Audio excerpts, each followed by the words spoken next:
Hi friends, welcome to Fatafat serial reviews. మగువా ఓ మగువా ఎపిసోడ్ నెంబర్ 84 రివ్యూ. చంటి చెప్పిన ప్రేమలేఖను బసవ సరిగా రాయలేదని చంటి బోరున ఏడుస్తూ ఉంటాడు. అయ్యో నాకు ఇలా చేసావేంటి బసవ అని. అప్పుడు సింధూర వింటుంది. ఆ పైనుండి ఏమైంది చంటి అని అడుగుతుంది. మీరు ఇలా కిందికి రండి అమ్మాయి గారు చెప్తాను అంటాడు. అప్పుడు సింధూర వస్తుంది. ఎందుకు ఇలా ఏడుస్తున్నావు చంటి అంటే, నేను ప్రేమించిన అమ్మాయికి ప్రేమలేఖ రాయాలంటే బసవ చూడండి ఎంత మోసం చేశాడో, చదువచ్చు అని చెప్పి అనేసి అంటాడు. సరే నేను రాసి పెడతాను అంటుంది. సరేనని నువ్వేం చెప్పాలనుకుంటున్నావో, ఎదురుగా అమ్మాయి వస్తే ఏం చెప్పాలనుకుంటావో అదే చెప్పు, నేను అలాగే రాస్తాను అని చెప్తుంది సింధూర. అప్పుడు ప్రియమైన అమ్మాయి గారికి అని మొదలు పెట్టండి అంటాడు. తను కూడా నీకు అమ్మాయి గారైనా అంటుంది. అవును కదండి, మనం ఇష్టపడుతున్నామంటే గౌరవించాలి కదా, అమ్మాయి గారనే రాయండి అంటాడు. సరే అంటుంది. తర్వాత అప్పుడు చక్రం బాబాయ్ వచ్చి నువ్వు నీ స్టైల్లో నువ్వు పాట రూపంలో చెప్పు, మాటల రూపంలో కాదు అంటాడు. అప్పుడు సరే అని పాట రూపంలో అంతా చెప్తాడు. సింధూర రాస్తుంది. నెక్స్ట్ సీన్లో చెన్నకేశవులు గారు శ్రీరాములు గారు చెప్పిన ఊరికి వెళ్ళి ఆ పేరున అడుగుతూనే ఉంటారు. ఈ ఊర్లో మంత్రసాని ఎక్కడుంది, కొన్నేళ్ల క్రితం ఇక్కడ ఉన్నింది, 20 ఏళ్ల క్రితం, ఇప్పుడు ఆవిడ ఇక్కడే ఉందని ప్రతి ఒక్కరిని అడిగి ఎంతో కష్టపడి కనుక్కుంటాడు. ఎవరో ఒక అడ్రస్ చెప్తారు, ఆ ఇంట్లో ఉంటుందని. ఆ ఇంటికి వెళ్ళి బయటికి పిలిస్తే ఒక ఆమె వస్తుంది. మీరేనా మంత్రసాని అంటే కాదయ్యా అంటారు. అప్పుడు ఇక్కడ ఒక మంత్రసాని ఉండాలని ఈ అడ్రస్ చెప్పారు అని చెప్తారు చెన్నకేశవులు గారు. ఆమె చెప్తుంది అంటే మీరు అడిగేది సత్యవతి గురించా అని. నాకు ఆమె పేరు కూడా తెలియదు, మంత్రసాని అని మాత్రమే తెలుసు అంటారు ఆయన. ఒకప్పుడు మంత్రసానిలాగా వర్క్ చేసేది ఆమె, నాకు సోదరి వరుస అవుతుంది, మీరు కావాలంటే ఆమెతో పరిచయం చేస్తాను అంటుంది. అవునమ్మా నేను తప్పకుండా మాట్లాడాలి అంటాడు. ఆమెతో మీరేం మాట్లాడాలి గారు అని అడుగుతుంది ఆమె. 25 ఏళ్ల క్రితం ఒక చిన్న బిడ్డను ఆమె ఈ ఊరికి తీసుకొచ్చింది, ఆ బిడ్డ గురించి వివరాలు ఆమెను అడిగి తెలుసుకోవాలి అని చెప్తారు. అవును, ఆమె 25 ఏళ్ల క్రితం ఒక బిడ్డను తీసుకురావడం నాకు ఉంది అంటుంది ఆమె. అప్పుడు ఆ బిడ్డ గురించి చెప్పండి, ఎక్కడున్నాడు ఆ బిడ్డ అంటే నాకు తెలియదయ్యా అంటుంది. ఒకసారి ఆ సత్యవతిని పిలవండి, ఆవిడకైతే ఖచ్చితంగా తెలుస్తుంది అంటారు. ఆవిడ ఇప్పుడు ఇక్కడ లేదు, బంధువుల ఇంటికి వెళ్తానని కొన్ని రోజుల క్రితమే వెళ్ళిపోయింది అని చెప్తుంది. ఆ చంటి బిడ్డను తీసుకొచ్చిన 3-4 ఏళ్ళు మాత్రమే ఇక్కడ ఉన్నింది, ఆ తర్వాత ఎక్కడికో వెళ్ళిపోయింది ఆమె బిడ్డతో సహా అని చెప్తుంది ఆమె. అప్పుడు చెన్నకేశవులు గారు చాలా నిరాశపడతారు.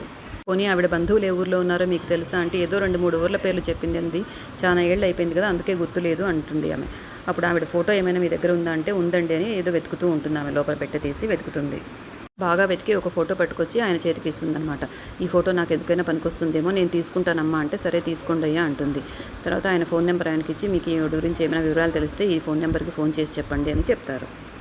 సింధూర మీద బెంగతో వాళ్ళ నాన్న మంచం పడతాడు. ఇక్కడ ఆయన చాలా బాధపడుతుంటే శ్రీవల్లి చూడలేక వాళ్ళ అక్కకి ఫోన్ చేస్తుంది. అప్పుడు చాముండి ఫోన్ తీస్తుంది. మా అక్కతో సింధూరతో మాట్లాడాలి అంటుంది. సింధూర అని పిలుస్తుంది చాముండి. సింధూర వచ్చి ఎలా ఉన్నారు శ్రీవల్లి అని అడుగుతుంది. అప్పుడు నాకు చాలా భయంగా ఉందక్క, నాన్న నీ మీద బెంగతో 4 రోజులుగా మంచం పట్టాడు, ఈ అమ్మ నేను ఎంత బ్రతిమలాడినా ఏమీ తినడం లేదు, మందులు కూడా వేసుకోవడం లేదు అని చెప్తుంది. నాన్ననేమీ భయపడొద్దని చెప్పు, నేను త్వరగా వస్తాను అక్కడికి అని చెప్తుంది. ఇంట్లో చెంచలమ్మ చెన్నకేశవులు గారు ఇద్దరు ఉండరనమాట, బయటికి వెళ్ళి ఉంటారు. అప్పుడు ఇంట్లో వాళ్ళకు చెప్తుంది, నేను మా నాన్నకి బాగలేదంటే నేను వెళ్ళాలి వెంటనే అని. మాకు చెప్తే ఏం లాభం, మీ అత్తమ్మకు చెప్పి వెళ్ళు అంటే వాళ్ళు లేరు కదా ఇంట్లో అంటుంది. వచ్చే వరకు ఆగి అప్పుడు చెప్పి వెళ్ళు అంటారు వాళ్ళు. నేను అర్జెంటుగా వెళ్ళాలి, అత్తమ్మ వచ్చాక మీరు చెప్పండి, ఇలా మా నాన్నకు బాగలేకుంటే నేను వెళ్ళానని అని చెప్తుంది. అలా ఏం కుదరదు, మేము చెప్తే మీ అత్తమ్మ వినదు, తను వచ్చాకే వెళ్ళాలి అని నిర్బంధిస్తారు. అప్పుడు చంటి వచ్చి ఏమైంది అమ్మాయి గారు అంటాడు.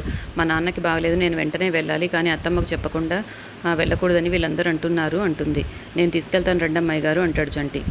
వద్దు చంటి అంటుంది. మళ్ళీ ఇంతలోపల శ్రీవల్లి మళ్ళీ ఫోన్ చేస్తుంది, నువ్వు త్వరగా రాక నాకు భయంగా ఉందని. అప్పుడు సరే చంటి పద వెళ్దామంటుంది. కానీ చాముండి ఆపుతుంది. అత్తమ్మకు చెప్పకుండా వెళ్ళేంత ధైర్యవంతురాలు అయ్యావా అంటుంది. అప్పుడు రవిబాబు వచ్చి నేను తీసుకెళ్తాను రా సింధూర అంటాడు. అక్కర్లేదు, అత్తయ్య మామయ్య వస్తే నేను వెళ్ళానని చెప్పండి అని చంటితో వెళ్ళిపోతుంది సింధూర గడప దాటుతుండగా రవిబాబు వచ్చి చేయి పట్టుకొని వెనక్కి లాగుతాడనమాట.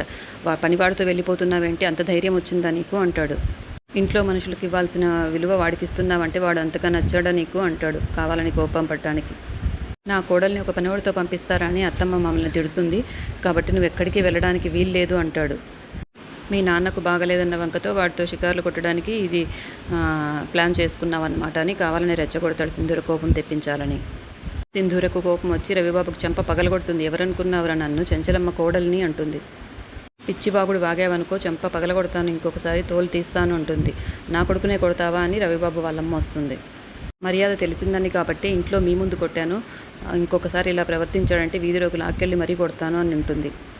మీ కొడుకు ఎలాంటి వాడో నాకు తెలుసు, మీకు తెలుసు, కాబట్టి మీ కొడుకుని హద్దుల్లో ఉండమని చెప్పండి అంటుంది. వాళ్ళందరికీ బాగా బుద్ధి చెప్పింది సింధూర ఈరోజు. తర్వాత చంటి బండి లేదని సైకిల్ మీద సింధూరని వాళ్ళ ఇంటికి తీసుకెళ్తాడు. వాళ్ళ నాన్నని చూస్తుంది సింధూర. ఇక నెక్స్ట్ ఎపిసోడ్లో చంచలమ్మ ఏ విధంగా రియాక్ట్ అవుతుందో, వాళ్ళందరూ ఏం చెప్తారో తెలుసుకుందాం.